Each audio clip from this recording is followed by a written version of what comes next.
મારું નામ ભરત એ ભાઈ એ મારી આમ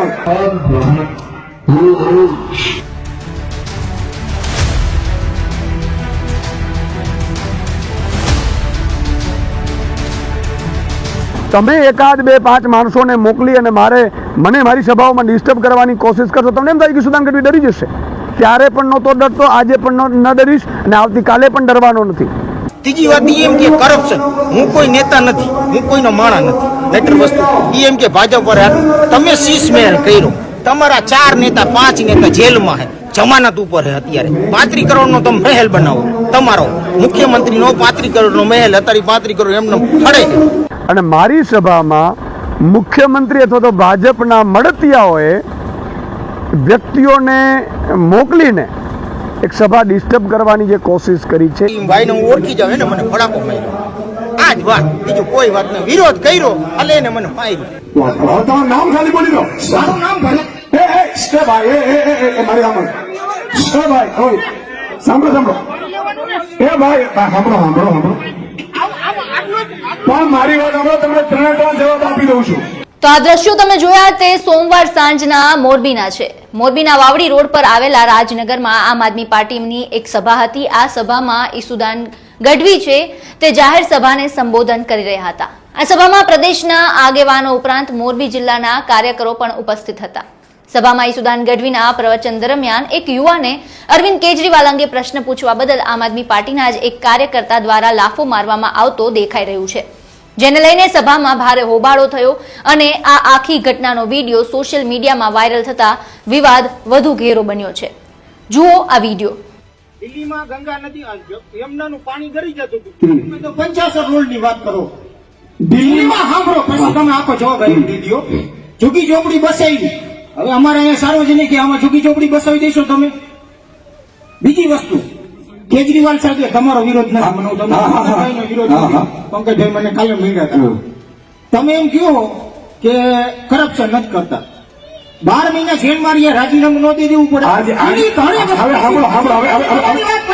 તમારા પૂરા પ્રશ્નો નથી ઘણી વખતનું કામ રાખ્યું તમે. દિલ્હી આપણું રાજધાની, એને ઘણી વખતનું ખબર નાખ્યું તમે. બોલો તમારું નામ ખાલી બોલી દો. મારું નામ ભરત એ ભાઈ એ મારી આમ ભાઈ સાંભળો એ ભાઈ સાંભળો પણ મારી વાત સાંભળો, તમને 3 જવાબ આપી દઉં છું. મિત્રો આજે દિલ્હીમાં, ભાઈઓ અહીંયા રાખો, મિત્રો આજે દિલ્હીમાં હાઈકોર્ટે દિલ્હીની કોર્ટે ચુકાદો આપ્યો છે. સાંભળો મારી વાત. દિલ્હીની કોર્ટે ચુકાદો આપ્યો છે, મેં પોસ્ટ કરી છે. દિલ્હીમાં જે વ્યક્તિને 2.5 વર્ષ જેલમાં નાખ્યા હતા એ વ્યક્તિને સત્યેન્દ્ર જૈનને, સાંભળો, સત્યેન્દ્ર જૈનને કોર્ટે નિર્દોષ જાહેર કર્યો છે. એકવાર તાળીઓથી વધારો સાહેબ. તો આખા મુદ્દાને લઈને ઈસુદાન ગઢવીએ મીડિયામાં ભાજપ પર નિશાન સાધ્યું છે. શું કહ્યું છે તેમણે, સાંભળો. ગત સાંજે આમ આદમી પાર્ટીની મોરબીમાં જે સભા હતી એ સભામાં એટલા બધા લોકો એકઠા થયા હતા અને સ્વાભાવિક છે કે વિસાવદરમાં જ્યારથી આમ આદમી પાર્ટી જીતી છે ત્યારથી ભાજપમાં ભય ફેલાઈ ગયો છે. એટલે ભાજપવાળા આ સભાઓથી એટલા ડરી ગયા છે. આગામી 2 મહિનામાં આવી 2000 સભાઓ ગુજરાતમાં થવાની છે અને ગુજરાતનો આખો માહોલ જ્યારે બદલવાનો છે. લોકો તમામ જગ્યાએ એવું કહે છે કે ભાઈ વિસાવદરવાળી કરીશું, પરિવર્તન લાવવાના મૂડમાં છે 7 કરોડ જનતા. એટલે ભાજપ એટલી બોખલાઈ ગઈ છે, મુખ્યમંત્રી એટલા બોખલાઈ ગયા છે કે ગઈકાલે મારી સભા ચાલુ હતી અને મારી સભામાં મુખ્યમંત્રી અથવા તો ભાજપના મળતિયાઓએ વ્યક્તિઓને મોકલીને એક સભા ડિસ્ટર્બ કરવાની જે કોશિશ કરી છે એ ભાજપની મુખ્યમંત્રીની નિમ્ન અને હલકી કક્ષાની રાજનીતિનો નમૂનો છે. ઈસુદાન ગઢવી પત્રકાર હતો ત્યારે ગરીબો, વંચિતો, શોષિતો, મધ્યમ વર્ગ, ખેડૂતો, યુવાનો માટે અવાજ ઉઠાવતો હતો અને આજે પણ ઉઠાવતો રહેશે. તમે એકાદ બે પાંચ માણસોને મોકલી અને મને મારી સભાઓમાં ડિસ્ટર્બ કરવાની કોશિશ કરશો, તમને એમ થાય કે ઈસુદાન ગઢવી ડરી જશે. ત્યારે પણ નહોતો ડરતો, આજે પણ ન ડરીશ અને આવતીકાલે પણ ડરવાનો નથી. અને જે રીતે તમે કોઈ એકાદ બે માણસોને કહી અને જે ડિસ્ટર્બ કરવાની કોશિશ કરો છો તમે, એટલે એનાથી અમે ડરી જશું ને અમે અવાજ ઉઠાવવાનો બંધ કરી દઈશું. આ તમારી ભૂલ છે. અમે મજબૂતાઈથી ગરીબો, વંચિતો, શોષિતો, બેરોજગાર યુવાનો અને ખેડૂતોનો અવાજ ઉઠાવીશું અને એની માટે લડીશું અને એની માટે ગોળી ખાવા પણ તૈયાર છીએ. બીજું કે જે યુવાને આવેશમાં આવીને જેને પણ લાફો માર્યો છે એ આમ આદમી પાર્ટીનો કાર્યકર્તા નથી. બીજું કે એ હિંસક ઘટનાને ક્યારેય આમ આદમી પાર્ટી સપોર્ટ નથી કરતી. આ બધી ભાજપની ચાલ છે અને ભાજપ એ ડરી ગઈ છે આમ આદમી પાર્ટીથી, એટલે માહોલ બગાડવાની કોશિશ કરે છે. ગુજરાતની જનતાને મારી વિનંતી છે કે ભાજપની એક પણ ચાલમાં આવતા નહીં. તમારો અને મારો અવાજ અહીંયાથી ગુંજે નહીં, ઉઠે નહીં, પરિવર્તન આવે નહીં, કઈ રીતે ભટકાવે એ માટેનો આ ભાજપનો ચાલ છે. તમે વિચાર કરો, એ યુવાનને અહીંયા પેપર ફૂટે છે, એમણે એ સવાલ ન કર્યો, આપઘાતો કરે છે, સામૂહિક આપઘાતો કરે છે, એનો સવાલ ન કર્યો, ચારે બાજુ રસ્તાઓ તૂટેલા છે એનો સવાલ ન કર્યો, એમણે દિલ્હીનો સવાલ કર્યો. એનો મતલબ સાફ છે કે ભાજપના મુખ્યમંત્રી દ્વારા મોકલેલો માણસ હોઈ શકે છે. એણે આમ આદમી પાર્ટીથી ડરી ગયા છે. પણ આજે પણ કહું છું કે અમે ડરવાના નથી, પ્રજા માટે અવાજ ઉઠાવવાના છીએ અને પ્રજા માટે ગોળી ખાવાના છીએ. જય હિન્દ, જય ભારત, જય જય ગરવી ગુજરાત. તો આ બાજુ જેને લાફો માર્યો તે વ્યક્તિએ પણ શું કહ્યું તે પણ સાંભળી લો. મારું નામ ફુલતરિયા ભરત. શું તમે રજૂઆત કરી હતી તમને શું જવાબ મળ્યો?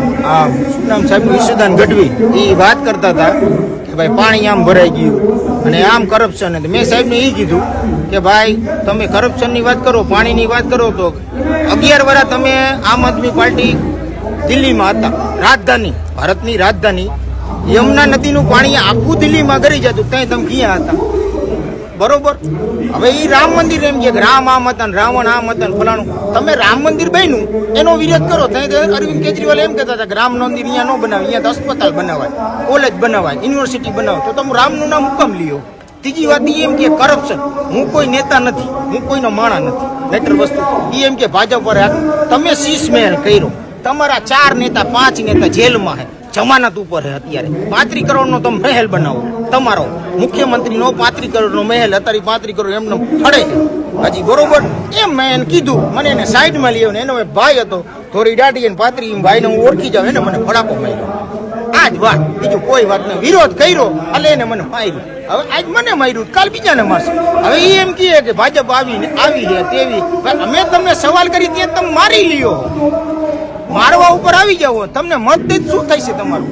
તમે માથે બેસો, બરોબર, ત્યાં તમારું શું થાય? તમે ફરકો મળ્યો. ખાલી એક નાનો યુવાન 40 વર્ષનો તમને 2 સવાલ કરે છે, ખાલી સિમ્પલ ને સોબર 2 સવાલ કે તમે પંચાર રોડની વાત કરો, પંચાર રોડમાં પાણી ભરાણું, સાચી વાત છે ભરાણું, બરોબર. તો યમુના નદીમાં 11 વર્ષ પાણી ભરાણું, દિલ્હીમાં ગરી ગયું, ત્યાં તમે ક્યાં ગયા હતા? બોલો, IPS નો હાથ આમ બાઈને રહી ગયો હતો ને એને મારીને ગટરમાં નાલામાં ગાળી દીધો, તેથી તમે ક્યાં ગયા હતા?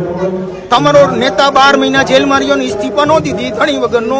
દિલ્હી રહ્યું રાજધાની, ભારત દેશની રાજધાની, 140 કરોડ પબ્લિકની રાજધાની, એમનેમ રહી મુખ્યમંત્રી વગરની, તેથી તમે ક્યાં ગયા હતા? હાલ તો આ સમગ્ર મુદ્દાને લઈને ગુજરાતનું રાજકારણ છે તે ગરમાયું છે અને ફરી એકવાર આમ આદમી પાર્ટી છે તે ચર્ચામાં આવી છે. આ આખા વિવાદ પર આપના શું વિચારો છે અમને કોમેન્ટ બોક્સમાં જણાવો અને અમારી ચેનલને સબસ્ક્રાઇબ કરવાનું ભૂલશો નહીં.